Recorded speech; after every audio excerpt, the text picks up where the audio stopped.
Good afternoon. कैसे हैं आप सब? सक्सेस पॉइंट गुरुकुल में आप सभी प्यारे साथियों को स्वागत करते हैं। कैसे हैं आप सब? उम्मीद करते होंगे आप सभी अच्छे होंगे, स्वस्थ होंगे और अपनी पढ़ाई में व्यस्त होंगे। तो मैंने आपको ना कुछ पढ़ाया था। क्या पढ़ाया था भाई? प्राणी जगत पढ़ा रहे, एनिमल किंगडम पढ़ा रहे थे, यानी कि एनिमल यानी कि जीव जगत पढ़ा रहे थे। हम आपको क्या पढ़ा रहे थे भाई? जीव जगत। तो जीव जगत में मैंने आपको पीछे से मैंने पढ़ा दिया था। क्या पढ़ाया था मैंने? पोरीफेरा पढ़ाया था। क्या पढ़ाया था भाई? पोरीफेरा पढ़ा दिया था, प्रोटोजोआ पढ़ा दिया था, ठीक है ना। क्या मैंने पढ़ा दिया था आपको? प्रोटोजोआ एंड पोरीफेरा दोनों ही पढ़ाया था। पोरीफेरा और प्रोटोजोआ में मैंने एक चीज पढ़ाई थी आपको कि जंतु जगत और पादप जगत को जोड़ने वाली कड़ी पढ़ा दिया था।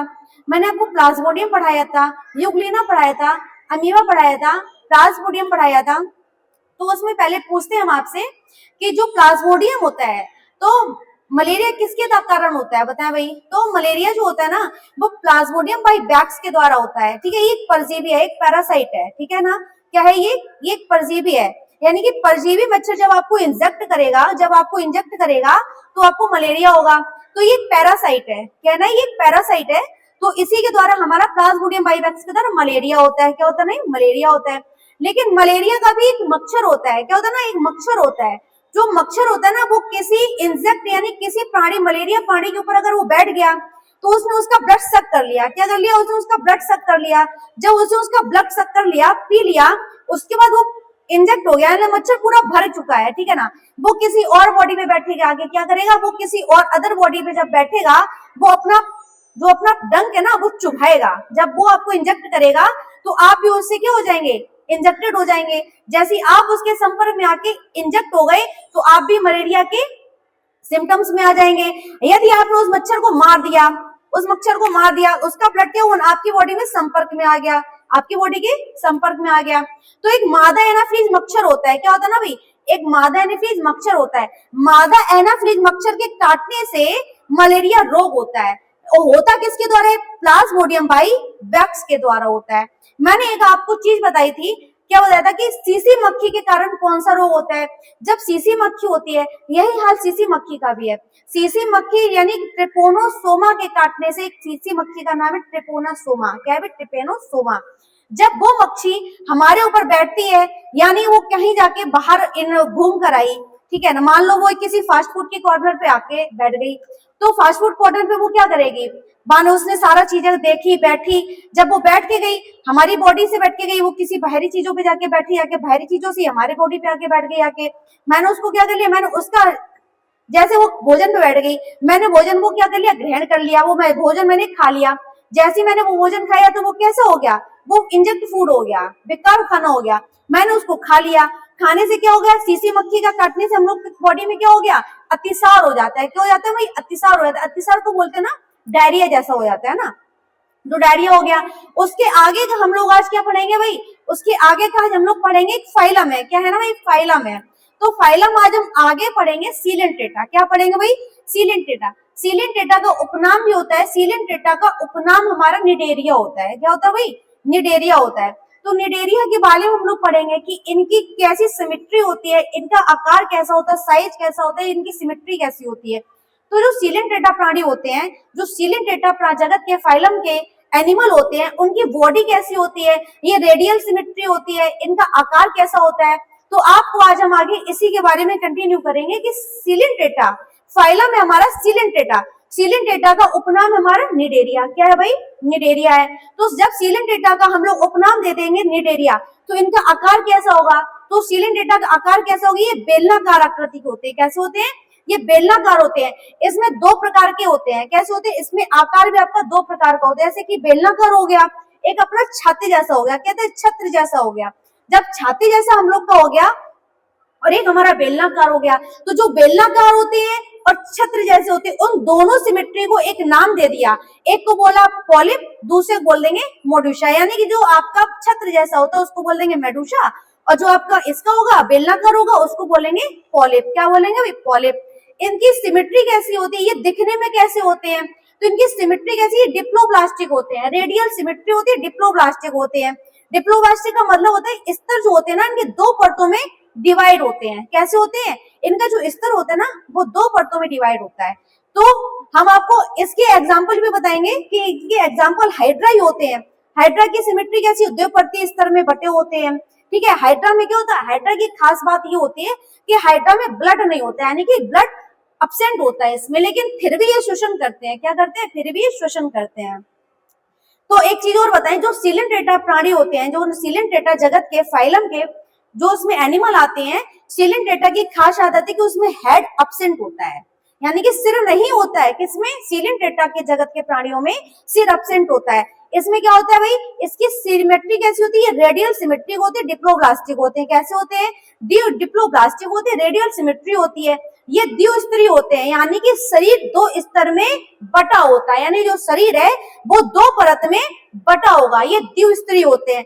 इनकी जो पहली परत होती है, यानी कि जो बाहरी परत होगी उसको एपिडर्मिस कहेंगे, और जो आंतरिक परत होगी उसको एपिडर्मिस कहेंगे। क्या बोलेंगे, एपिडर्मिस यानी गैस्ट्रोडर्मिस कहेंगे। क्या कहेंगे भाई, गैस्ट्रोडर्मिस। तो आ जाए भाई आगे इसको कंटिन्यू करते हैं।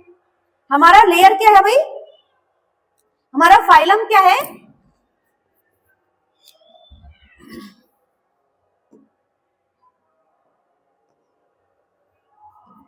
फाइलम पढ़ाएंगे हम। फाइलम क्या बोलेंगे भाई,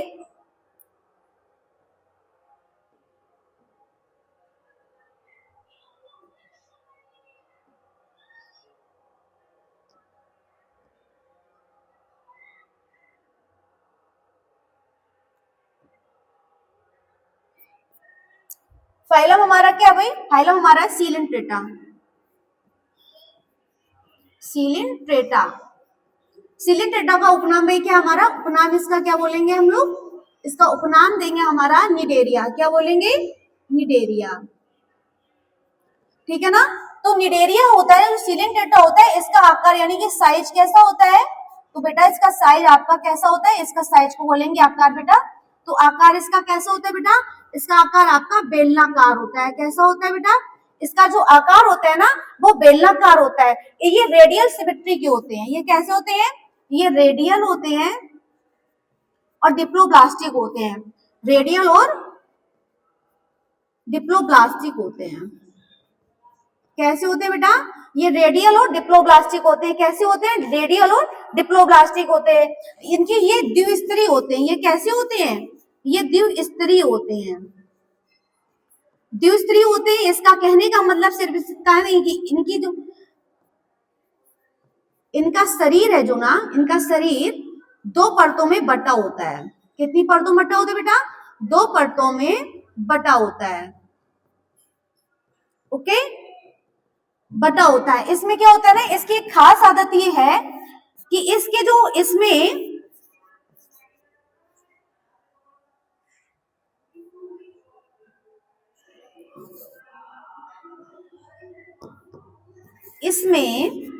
मतलब किसमें, सीलेंट्रेटा के प्राणी में, सीलेंट्रेटा, इसमें मतलब सीलेंट्रेटा, सीलेंट्रेटा जगत में, जगत के जीव में, जीव में सिर, कहने का मतलब हेड, हेड अब्सेंट होता है।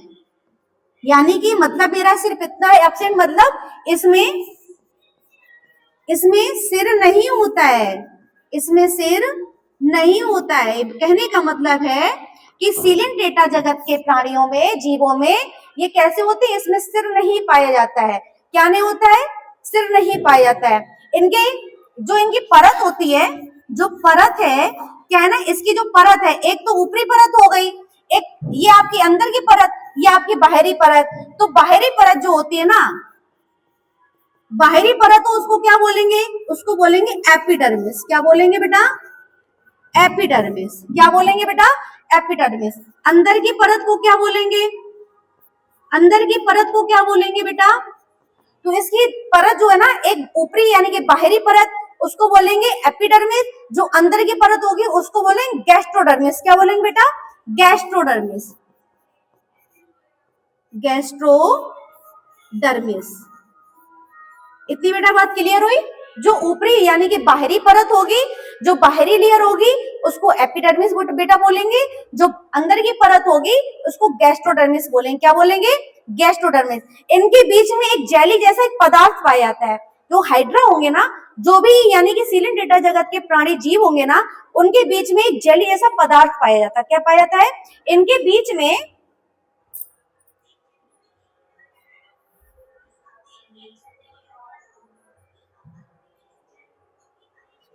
इनके बीच मतलब किनके बीच? सिलेंटेटा, है ना। इनके बीच में एक जेली जैसा आवरण यानी जेली जैसा आवरण या पदार्थ होता है। क्या होता है? एक जेली जैसा आवरण या पदार्थ होता है। क्या होता है बेटा? पदार्थ होता है। ठीक है। वो जेली जैसा जो पदार्थ होता है वो कैसा होता है? जो एक जेली जैसा पदार्थ होता है ना, वो क्या होता है? इनके जेली जैसा अकोष्ठीय मेडूसा होता है। क्या होता है? मेसोग्लोआ होता है। क्या होता है ना? मेसोग्लोआ होता है। जो पदार्थ होता है ना जेली जैसा, उस जेली जैसे पदार्थ को क्या बोलेंगे? जेली जैसे पदार्थ को क्या बोलेंगे बेटा? क्या बोलेंगे भाई? मेसोग्लोआ बोलेंगे। क्या बोलेंगे? मेसोग्लोआ बोलेंगे। क्या बोलेंगे? यदि आपसे कोई पूछे जो सिलेंटेटा होते हैं उनके जो बीच में एक जेली ऐसा पदार्थ होता है, जेली ऐसा पदार्थ है, उस जेली ऐसे पदार्थ को हम लोग क्या नाम देंगे? तो क्या नाम देंगे भाई? मेसाग्लोआ बोलेंगे। क्या बोलेंगे बेटा? मेसाग्लोआ बोलेंगे। ठीक है ना। क्या बोल दिया मैंने इसको? मेसाग्लोआ बोल दिया। जो जेली होगा ना, उस जेली के नाम को हम लोग क्या बोलेंगे? मेसाग्लोआ बोलेंगे। ठीक है ना। इनका जो शरीर होता है वो बेलनाकार होता है। कैसा होता है? इनका जो शरीर होता है वो बेलना होता है। जो बेलन जैसा होता है उसको पॉलिप कहते हैं। जो शरीर होता है ना, जो शरीर बेलनाकार होता है, जो शरीर बेलनाकार होता है उसे पॉलिप कहते हैं। क्या बोलेंगे? पॉलिप कहते हैं। ठीक है। जो छत्र जैसा होता है, जो शरीर छत्र जैसा, किसका? छत्र जैसा होता है उसे क्या बोलेंगे? उसे मेडूसा फेज बोलेंगे। क्या बोलेंगे भाई? मेडूसा फेज बोलेंगे। यानी कि इसको पॉलीफेज, इसको मेडूसा फेज। यानी कि जो आपसे अगर क्वेश्चन पूछे कि सिलेंटेटा, जो सिलेंटेटा वर्ग के प्राणी होंगे, जीव होंगे, उनकी जो बॉडी होगी जैसे बेलनाकार बॉडी दे दी तो मेडूसा फेज में जाएगा, पॉलीफेज में जाएगा। यदि उसका शरीर छत्र जैसा पूछे तो छत्र जैसे शरीर को पॉलिपो मेडूसा कहेंगे और बेलनाकार को पॉलिप कहेंगे। इतनी बात आपको अगर क्लियर हुई तो हम आगे पूछे। जो हाइड्रा होते हैं, जो सिलेंटेटा होते हैं, इनके जो प्राणी होते हैं, जीव होते हैं, वो दो जगह में रहते हैं। यानी कि एक ताजे पानी भी रहते हैं, एक समुद्री में भी रहते हैं। ठीक है। एक मीठे पानी में भी रहते हैं। तो ज्यादातर जो जानवर होंगे वो खारे यानी कि समुद्री पानी में रहेंगे। किस में रहेंगे? ज्यादातर तो जीव होते हैं वो समुद्री में रहेंगे, लेकिन कुछ होंगे ऐसे जो आपके ताजे पानी और मीठे पानी में भी रहेंगे। किस में रहेंगे? कुछ जीव ऐसे होंगे इसके जो आपके ताजे पानी में रहेंगे और मीठे पानी में रहेंगे, लेकिन कुछ जीव ऐसे हैं जो आपके समुद्र में ही रहेंगे। आपको इतनी बात क्लियर हुई? जो ताजे पानी में, जो पानी में रहेंगे वो हाइड्रा होंगे। ठीक है। जो समुद्री में रहेंगे वो क्या होंगे? एनीमोन वगैरह होंगे, मूंगा होंगे। ठीक है ना। ये आपके सब किस में पाएंगे? आपके पाए जाएंगे खारे पानी में, समुद्री पानी में। तो हाइड्रा होगा वो आपका किस में पाया जाएगा? वो ताजे पानी में पाया जाता है। कहाँ है? बाकी जानवर जो होते हैं वो समुद्री में और कुछ मीठे पानी में रहते हैं। तो जो हाइड्रा होगा ना, जो हाइड्रा होंगे ना वो आपका ताजे पानी में रहता है। हाइड्रा ताजे पानी में, बाकी जानवर, बाकी जीव समुद्री और कुछ जीव मीठे पानी में भी रहते हैं। कहाँ रहते हैं भाई? मीठे पानी में भी रहते हैं। उम्मीद करती हूँ बेटा आपको इतना समझाया क्लियर हुआ होगा। तो इसके एग्जाम्पल, और एक क्या होता है ना, हाइड्रा में क्या होता है? हाइड्रा में अभी मैंने बताया था आपको कि हाइड्रा में ब्लड नहीं होता है। क्या होता है ना, हाइड्रा में हाइड्रा में ब्लड अब्सेंट होता है, ब्लड अब्सेंट होता है, यानी कि मतलब है कि अगर हाइड्रा में ब्लड नहीं होगा, परंतु इसकी एक खास आदत क्या है, ये श्वसन करेंगे। क्या करेंगे? श्वसन, यानी कि रेस्पायरेशन, यानी कि रेस्पायरेशन करेंगे, श्वसन करते हैं। क्या करते हैं भाई? ये जो हाइड्रा है ना, ये श्वसन भी करेंगे, निषेचन भी करेंगे। क्या करेंगे? श्वसन भी करेंगे और निषेचन भी करेंगे, उत्सर्जन भी करेंगे। क्या करेंगे? ये उत्सर्जन भी करते हैं, उत्सर्जन। उत्सर्जन का मतलब समझते होंगे, एक्सक्रीशन। क्या करेंगे भाई? एक्सक्रीशन, उत्सर्जन भी करते हैं। मगर इन दोनों को करने का एक माध्यम होगा, यानी कि श्वसन और उत्सर्जन करने का एक माध्यम होगा, यानी कि श्वसन, श्वसन प्लस उत्सर्जन, श्वसन प्लस उत्सर्जन करने का एक माध्यम होगा। क्या होगा भाई? एक माध्यम होगा। उस माध्यम, किस माध्यम से करेंगे? तो ये विसरण के माध्यम से करेंगे। किसके माध्यम से करेंगे? ये जो दोनों है ना, यानी ये श्वसन और उत्सर्जन, जब हाइड्रा होंगे ना, ये श्वसन भी करेगा, उत्सर्जन भी करेगा। उत्सर्जन का मतलब आप समझते होंगे, जो भी खाया हुआ फूड होगा, जो भी मैंने खाया है, उसको निकालना ही हमारी बॉडी से, अपशिष्ट पदार्थ का निकलना ही हमारा क्या कहलाएगा भाई? उत्सर्जन कहलाएगा। क्या कहलाएगा? उत्सर्जन। यानी कि जो खाया हुआ वेस्टेज है, जो वेस्टेज फूड है, वो माध्यम, किसी के माध्यम से निकल रहा है, तो हमारा उत्सर्जन होगा। क्या होगा भाई? उत्सर्जन होगा। तो श्वसन और उत्सर्जन ये किसके माध्यम से करेंगे? एक विसरण होता है। क्या होता है ना भाई? एक विसरण होता है। ये विसरण के माध्यम से क्या करेंगे? श्वसन भी करेंगे, उत्सर्जन। अच्छा, अगर हम पूछे आपसे कि विसरण होता क्या है, मैंने अगर आपसे पूछा कि विसरण माध्यम क्या होता है, तो विसरण क्या बताओगे?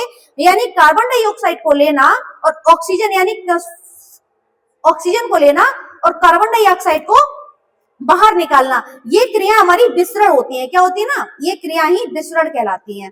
ओके, तो ये दोनों क्रियाएं किसके माध्यम से करेंगी? विसरण के माध्यम से करेंगे। किसके माध्यम से करेंगी? विसरण के माध्यम से करेंगी। जो हाइड्रा होता है ना, हाइड्रा के चारों तरफ क्या पड़े? एक कांटेनुमा तंतु पाए जाते। क्या पाए जाते? एक कांटेनुमा संरचना पाई जाती है। जो हाइड्रा होता है ना, हाइड्रा के किनारे किनारे कांटे निकलते हैं। क्या निकलते हैं ना? कांटे। उन कांटे को तंतु बोलते हैं। क्या बोलते हैं? जो जो निकले होते हैं वो तंतु रूपी संरचना, यानी कि निडोब्लास्टिक तंतु निकले होते हैं। क्या निकले होते हैं? कांटेनुमा जो संरचना होती है हाइड्रा में, उसको निडोब्लास्ट कहेंगे। क्या कहेंगे? निडोब्लास्ट कहेंगे, यानी कि चुभते हैं वो। क्या कहेंगे? चुभते हैं।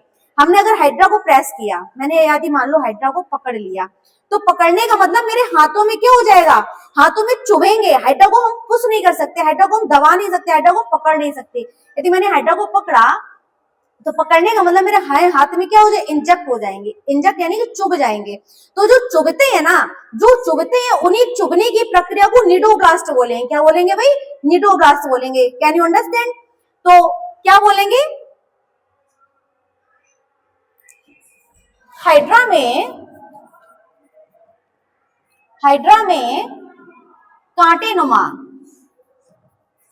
कांटेनुमा तंतु पाए जाते हैं। क्या पाए जाते हैं? तंतु पाए जाते हैं। तंतु पाए जाते हैं। उन्हें क्या बोलते हैं? जो तंतु यानी कि जो कांटेनुमा निकले होते हैं, जो कांटेनुमा निकले होते हैं, उन्हें निडोब्लास्ट कहते हैं। क्या कहेंगे? उन्हें निडोब्लास्ट कहेंगे बेटा। ठीक है ना? निडोब्लास्ट कहते हैं। उम्मीद करती हूँ बेटा इतना समझाया हुआ आपको क्लियर हुआ होगा। ठीक है, यानी कि जो सेल्स, जो कोशिकाएं चुभती हैं, जो कोशिकाएं चुभ रही हैं, उन्हीं चुभने वाली कोशिकाओं को हम लोग क्या बोलेंगे? निडोब्लास्ट बोलेंगे। ठीक है ना? आगे का जो हाइड्रा होता है, उसके मुख के चारों तरफ तंतु होते हैं। क्या होते हैं? तंतु होते हैं। हाइड्रा के मुख यानी कि माउथ के चारों तरफ तंतु पाए जाते हैं। तंतु पाए जाते हैं। क्या पाए जाते हैं बेटा? तंतु पाए जाते हैं। ठीक है ना? तो ये तंतु जो होते हैं, उन्हीं के द्वारा ये क्या करते हैं? ये जो तंतु पाए जाते हैं, मुख के चारों ओर जो तंतु निकले रहते हैं, यानी कि जो चुभने वाले जो तंतु निकले रहते हैं, उन्हीं के द्वारा हाइड्रा क्या करता है, हाइड्रा शिकार करता है। तो जो तंतु निकले होते हैं, जो चुभने वाले तंतु निकले होते हैं, जो चुभने वाले तंतु निकले होते हैं, हाइड्रा उन्हीं तंतु के माध्यम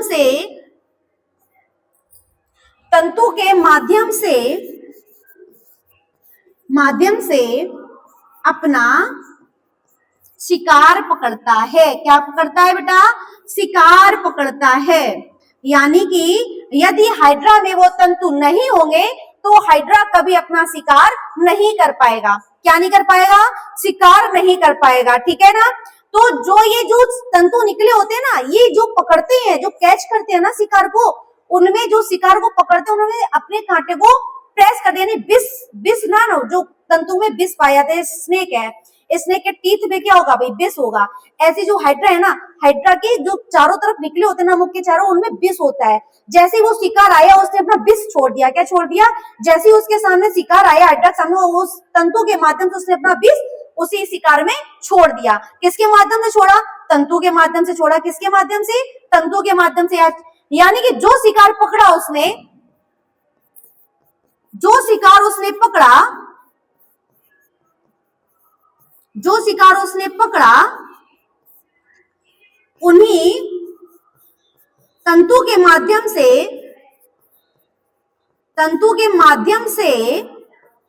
हाइड्रा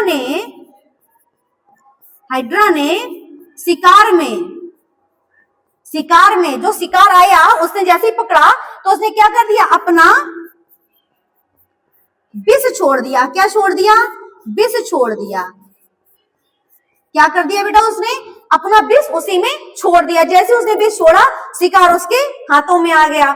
जब शिकार उसके हाथों में, तो वो बाजी मार गया। क्या कर गया, वो बाजी मार गया, शिकार उसके हाथों में आ गया, उसने खा लिया। तो हाइड्रा हमारा यहीं से समाप्त हुआ। अगर जो हम लोग जैसे बोले कि इसमें सीलेंट्रेटा में क्या क्या एनिमल आएंगे, क्या क्या होंगे, तो क्या क्या होंगे, इसमें हाइड्रा होगा। क्या होगा, इसमें हाइड्रा होगा, समुद्री एनिमोन होगा, ओरेलिया होगा। क्या होगा, ओरेलिया। एक खास आदत और है, ओरेलिया को जेलीफिश बोलते हैं। क्या बोल देंगे, ओरेलिया को जेलीफिश बोलेंगे। जो जेलीफिश होती है ना बेटा, जो जेलीफिश साइन करती है, क्या करती है ना, जेलीफिश चमकती है। ये जो चमकना होता है ना, किस माध्यम से होता है बताएं आप लोग। आपका ये होमवर्क है। अगर आपका हमारा रिस्पॉन्स आपने नहीं दिया तो कल नेक्स्ट वीडियो में आपको बताएंगे कि ये क्या होगा। तो जेलीफिश होती है ना, वो किसके माध्यम से चमकती है। जेलीफिश भी दो तरीके से चमकती है, सुबह अलग, शाम को अलग। सुबह किस में आपको ये लाइट देगी और शाम को ये लाइट किस में देगी। तो ये दोनों जो है ना, ओरेलिया जो होते हैं ना, ओरेलिया को ही जेलीफिश बोलेंगे। क्या बोलेंगे, ओरेलिया को ही जेलीफिश बोलेंगे। इसका एक उदाहरण है मूंगा। मूंगा क्या बोलेंगे, मूंगा। जो मूंगा होगा ना, ये कैसे होते हैं, मूंगा का हम लोग प्रयोग किस में करते हैं बताएं भाई। क्या मूंगा जो होता है ना, ये प्रवाल भित्तियों में समुद्र में पाए जाते हैं। जो मूंगा होते हैं ना, ये समुद्र में पाए जाते हैं। आपने पता होगा कि जो मूंगा होते हैं ना, इसके हम लोग रिंग बनवाते हैं। क्या बनवाते हैं, रिंग बनवाते हैं। मूंगा हो गया, तो मूंगा में काफी सारे वो चलते हैं, पर्ल बोलते हैं इसको, मोती बोलेंगे, है ना। तो समुद्र में जाएंगे, समुद्र में हम लोग क्या करेंगे, सी होती है, सी समुद्री सी होती है, तो सी से हम लोग क्या करेंगे, हम लोग उससे मूंगा प्राप्त करेंगे। तो जो प्रवाल भित्तियां, बड़ी बड़ी प्रवाल भित्तियां होंगी, क्या होगा, प्रवाल भित्तियां कहाँ पाई है भाई, समुद्र में ही पाई जाएंगी। जो प्रवाल भित्तियां होंगी वो समुद्र में पाई जाएंगी। तो जो क्या होगा, प्रवाल नामक कीमती पत्थर होता है। क्या होना है, जब समुद्र में जाएंगे तो एक वहां पर पत्थर पाए जाएंगे। कहाँ पर, समुद्र में पत्थर पाए जाएंगे। जो पत्थर पाए जाते हैं ना, उन्हीं पत्थर का हम लोग प्रयोग दो तरीके से करते हैं। कोई आयुर्वेद में करता है, कोई उससे दवाइयां बनाता है, कोई उससे मूंगा बनाता है। लेकिन मूंगा कैसे बनता है, मूंगा का एक पाउडर होता है। क्या होता है ना, मूंगा का पाउडर होता है, उन चट्टानों से प्राप्त होता है। क्या होता है ना, एक प्रवाल भित्ति होती है जो समुद्र में पाई जाती है, ठीक है ना। यानी कि सीलेंट्रेटा के जीव में एक और चीज है ना, मूंगा। मूंगा समुद्र प्रवाल भित्तियां पाई जाती, जो समुद्र में प्रवाल भित्तियां पाई जाएंगी। तो जब समुद्र में प्रवाल भित्तियां पाई जाएंगी तो उसमें एक प्रकार का चट्टान होगी। क्या होगी, एक विशेष प्रकार की चट्टान होगी, जो उन चट्टानों से हम लोग आयुर्वेद के रूप में प्रयोग करेंगे और कुछ को पीसकर हम लोग पाउडर के रूप में मूंगा प्राप्त करेंगे। कैन यू अंडरस्टैंड, इतना हमारे लिए सही है। थैंक यू, जय हिंद।